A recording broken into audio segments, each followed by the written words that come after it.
अभी जब इलेक्शन आया था थोड़े दिन पहले, और आप लोग शिवसेना यूबीटी के लोग हैं और भी जो लोग हैं जो इलेक्शन के टाइम पे वोट मांगने के लिए आए थे, तो यही वो मुसलमान लोग थे जिन्होंने भर भर के आपको वोट दिया।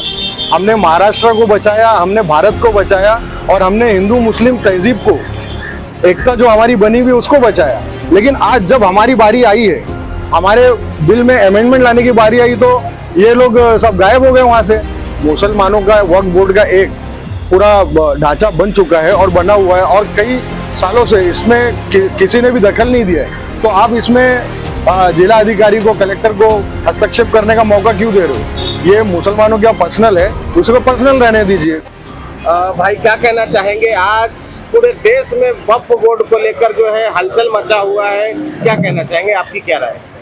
वक्फ बोर्ड के बारे में तो मैं सिर्फ इतना बोलना चाहूँगा कि अभी जो हमारे भारत में बीजेपी सरकार है, बीजेपी सरकार को मुसलमानों के लिए काम करना चाहिए। वक्फ बोर्ड बिल में अमेंडमेंट लाके कुछ मतलब नहीं है। बिल में अमेंडमेंट लाके आप करोगे क्या? आप करना क्या चाहते हो अमेंडमेंट लाके? और अमेंडमेंट आपका है क्या? आप पूरे पावर जो है वो कलेक्टर को दे रहे हो।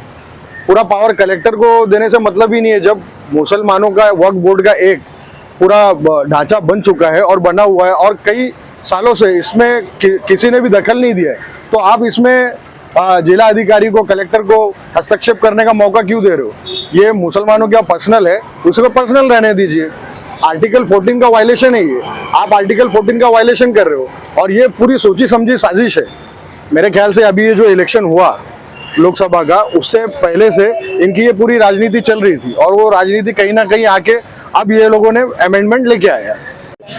महाराष्ट्र के जो लोकल एमपी हैं, सांसद जो नए नए चुन के गए हैं, इसमें से किसी ने भी वक्फ बोर्ड के ऊपर आवाज नहीं उठाई, उसके ऊपर क्या कहना है? उसके ऊपर तो मुझे सिर्फ इतना कहना है कि अभी जब इलेक्शन आया था थोड़े दिन पहले, और आप लोग शिवसेना यूबीटी के लोग हैं और भी जो लोग हैं जो इलेक्शन के टाइम पे वोट मांगने के लिए आए थे, तो यही वो मुसलमान लोग थे जिन्होंने भर भर के आपको वोट दिया। हमने महाराष्ट्र को बचाया, हमने भारत को बचाया और हमने हिंदू मुस्लिम तहजीब को, एकता जो हमारी बनी हुई उसको बचाया। लेकिन आज जब हमारी बारी आई है, हमारे बिल में अमेंडमेंट लाने की बारी आई, तो ये लोग सब गायब हो गए वहाँ से। कई लोग, मेरे ख्याल से 8 या कुछ 12 लोग थे जो वहाँ पे गैर हाजिर थे, प्रेजेंट ही नहीं थे। आप लोगों को तो प्रेजेंट रहना चाहिए था और वक्त के ऊपर बोलना चाहिए था। कहीं निशाना आपका महाविकास आघाड़ी की तरफ जा रहा है कि उनको भर भर के वोट दिया गया, Obviously, उन्होंने भर भर के वोट दिया, फिर भी कोई सांसद वक्फ बोर्ड को लेकर आवाज नहीं उठाया। ओबियसली 100% मेरा तो यही बोलना है कि हमने तो भर भर के आपको वोट दिया ना, तो आप हमारे लिए खड़े हो जाओ ना। अब आप हमारे लिए खड़े नहीं होगे, सिर्फ वोट लोगे और निकल जाओगे, ये सही नहीं है ना। सिर्फ मुसलमानों का ही अधिकार है, अब जो है जिला अधिकारी को दिया जा रहा है, इस पर क्या कहना चाहिए? ये आर्टिकल 14 का वायलेशन है, एकदम सीधा और साफ है।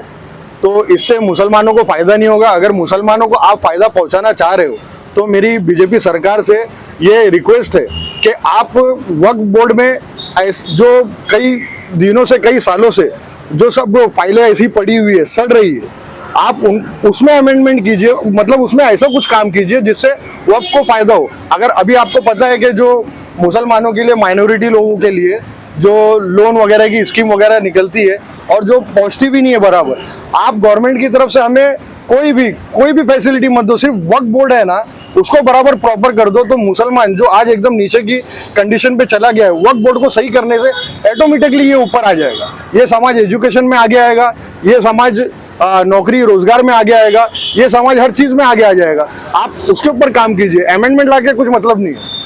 कहीं ना कहीं मुस्लिम जो है, मानपुर शिवाजी नगर एकदम पिछड़ा हुआ इलाका है। आपको क्या लग रहा है कि नशे पे कहीं ना कहीं आवाज उठाना चाहिए? यहाँ के लोगों को, स्थानीय लोगों को कॉलेज नहीं है, चेंबूर में पढ़ने जाना पड़ता है, क्या कहना चाहेंगे इस पे? मेरा ये बोलना है कि अभी हमारे आमदार है अबू आसिम आजमी जी यहीं पे, मैं आपको YouTube की उनकी बहुत सारी वीडियो क्लिप ऐसी बताऊंगा जो उन्होंने नशे के खिलाफ आवाज उठाए और नशे के खिलाफ वो बोलते ही रहते। तो हमारी तो कोशिश रहेगी, हम सब NGO वगैरह सब मिलके नशे के खिलाफ काम करेंगे और करते रहेंगे। इंशाल्लाह एक ना एक दिन ये खत्म होगा।